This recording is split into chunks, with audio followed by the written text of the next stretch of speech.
Something exciting just arrived in the mail. That's right, I finally caved and bought myself an OP-1. For those who don't know, the OP is a very famous and expensive portable synthesizer by Teenage Engineering. I personally wanted one of these forever, though now that I have one in front of me, I have many questions. Things like, how do I use it? Is it really so great? And why are the keys so yellow? Aren't they supposed to be white? Since I'm going to Berlin anyway to attend a synthesizer festival, I figured this trip would be the perfect opportunity to get to know the instrument better. And while I'm there, if I get lost, I can always ask one of my fancy YouTube friends, almost all of whom have owned this synthesizer at some point. Electronic devices may not be connected to the power outlet during taxiing. The trip over is very easy. For whatever reason, I don't have a seatmate, which means I can spread out. It also means I can start to get acquainted with this instrument without feeling self-conscious.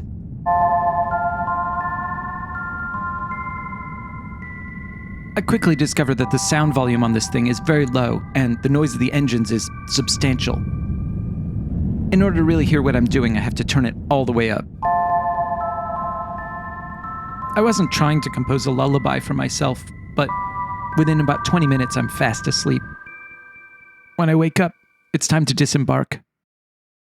It's too early to check into my hotel. I'm going to take the subway into the city, and from there, I'm going to take another train directly to Superbooth. The festival takes place in a multi-purpose cultural center called Fez Berlin.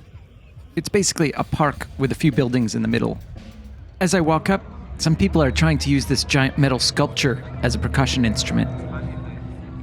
My first stop is the main building so that I can get my wristband. After that, I'm free to walk around. Jet-lagged and a bit overwhelmed, I drag myself from booth to booth, auditioning synthesizers at random. Each interaction begins the same way, with me slipping on a pair of headphones and pressing a few buttons. But what comes through the headphones varies greatly. The coolest thing that I see in the first hour is this strange sort of cello by Soma Labs. I'm starting to feel like I could use a break, so I go for a walk outside. My plan for this video is to shoot a little bit of footage about the OP-1 every day that I'm here. To that end, I need to find a good place to film, preferably something with nice natural light. Okay, let's dig in. Here's what I've managed to figure out so far about this device. At its core, this thing is basically just a little portable synthesizer. There are these slots that are numbered 1 through 8, and these are kind of like your active presets that you're using right now in whatever piece of music you're writing. If I want to change the sound that's loaded into any of these slots, I just hold down Shift and then hit the number. There are a bunch of different synthesizer engines. I can choose between them using the blue knob. And then underneath each of those, there are a bunch of factory presets. Each engine has its own little user interface, and you can customize the sound using these controls. For example, right now I'm changing the envelope. I'm going to cycle through all the engines.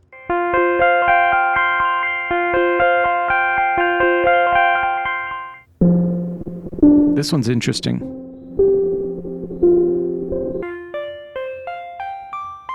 So yeah, they're pretty varied.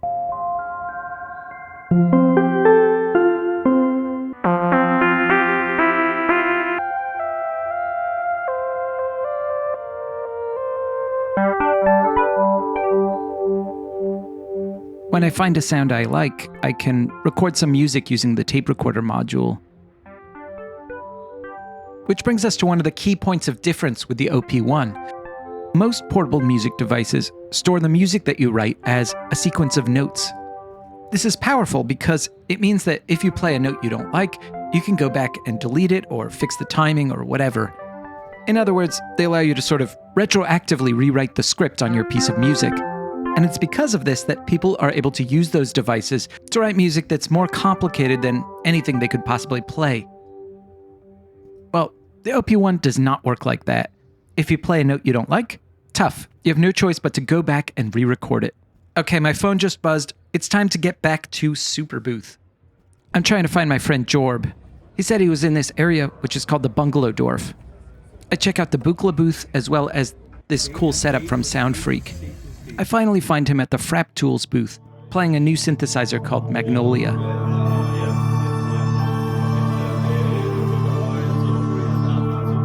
We walk back to the main building, meet up with Venus Theory, and spend the rest of the day just walking around trying out gear. This cool thing is called the Seashell from Instruo. It's like a modular synthesizer that hooks up to your computer via USB. Pretty cool. This is the first day of Superbooth, and it's pretty relaxed. Day 2. After buying myself a traditional German doner kebab, I slowly make my way over to the festival. My day at Superbooth begins with another morning OP session. I play with the sequencers, of which there are 6 distinct types. These range from the totally standard to quirky but useful, to so baffling that I don't even know how to use them. For now, I think I'm going to stick with the arpeggiator. After that, I walk around the festival. It feels busier today. Throughout the day, I keep bumping into people I know. And over the course of the next few days, I'll ask many of them for their opinions on the OP-1.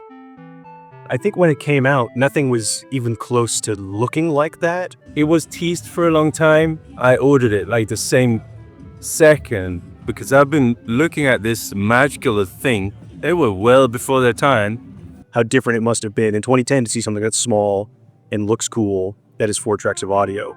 So it is a touring musician's best friend because you've got all that you need to make sketches and sometimes full tracks in one little portable box.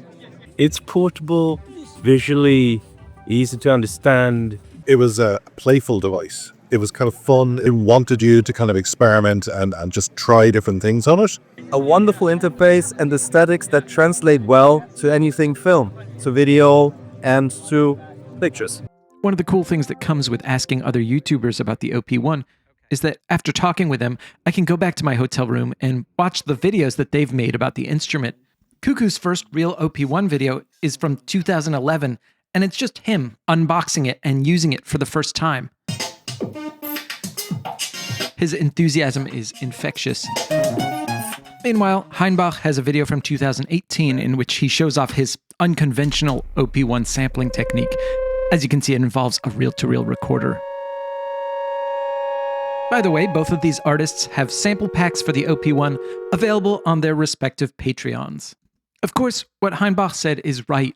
The OP-1 does look great on camera. I first heard of this thing in 2016 from a viral video by the YouTube channel Red Means Recording. I remember seeing this video and thinking, what is that thing? And then looking up the OP-1 only to discover that it cost $800. An amount of money I never would have considered spending on something that I wasn't 100% certain I would love. Little did I know that that would actually be the low point for the OP-1's price. We'll talk more about that in a bit. By the way, can we take a moment to just look at that promo photo? It's so white. And now look at mine. The keys are a completely different color.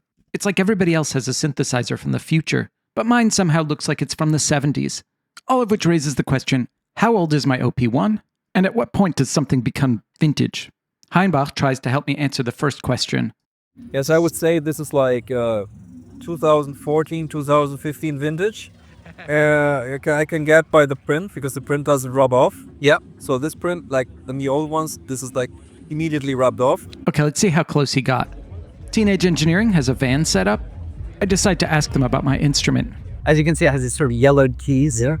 Yeah, super nice. So if you don't mind, we open the edge here. Yeah. And then there is a serial number. Okay. If you give me 5 minutes, I can tell you when it was made. That would be great, actually. And just like that, my OP-1 is being pried apart with a utility knife. Amazing. So that's your serial. So the verdict is August 2013. 2013. Okay, yeah. Okay. 12 years vintage. 12 years vintage, yep. Which brings me back to that second question. At what point does something become vintage? This is Mallory. She works for Reverb.com, which is a marketplace for used gear. And if anyone knows the answer to that question, it's her. Yeah, the Reverb definition of vintage, and I think that this is relatively industry standard, is that if something is 30 years old or more, it is considered a vintage. Okay, so that takes my jaundiced OP-1 out of contention. It's not vintage. Relic. It's relict. As it happens, Mallory's also running a little game show where people have to guess the price of used gear. The OP-1 is second on her list. My guess was, what did I say, $750? Mm-hmm. Okay, let's see it. $650. So I'm off by $100, but I still got a good deal. Mine was cheaper than that, so Yeah. with its yellowed Yeah, keys. it's yellowed keys. Mallory and I ended up having a longish conversation about used gear in general.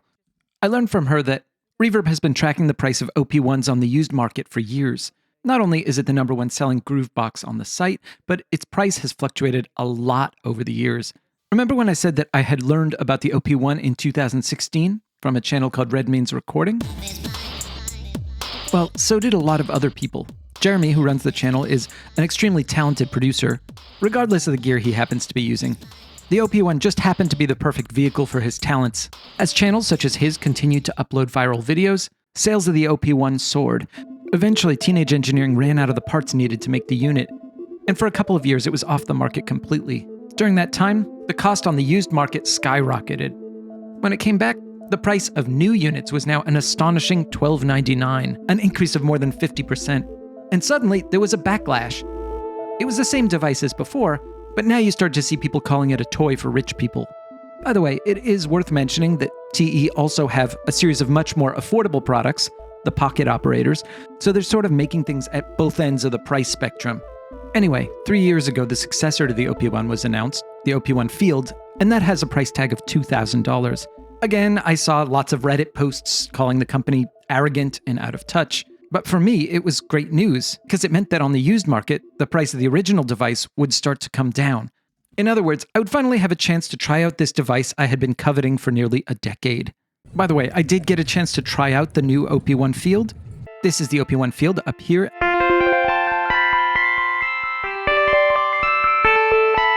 And this is my beautiful relic.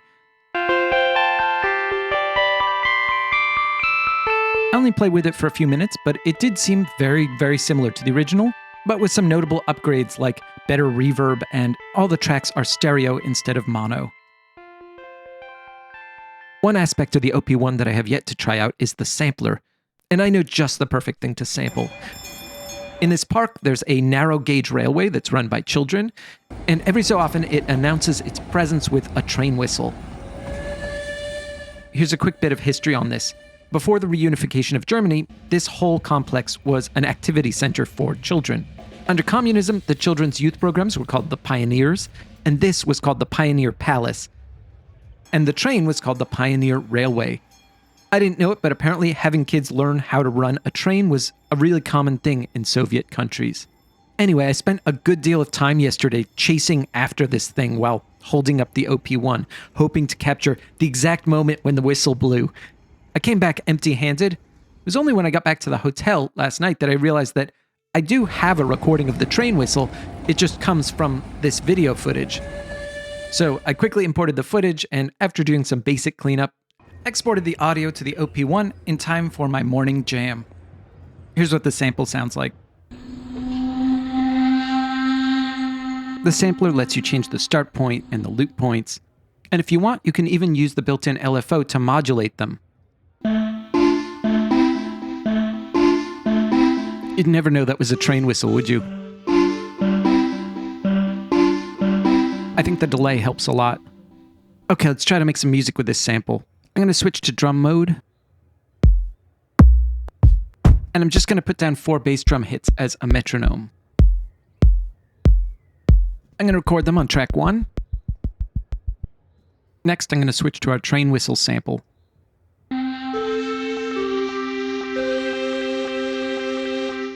I'm going to change its envelope so that it's a bit more percussive.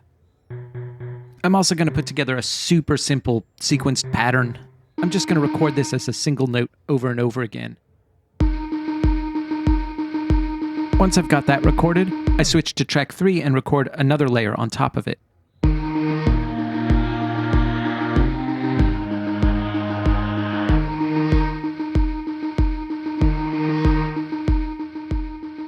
I'm going to try another variation on the same idea.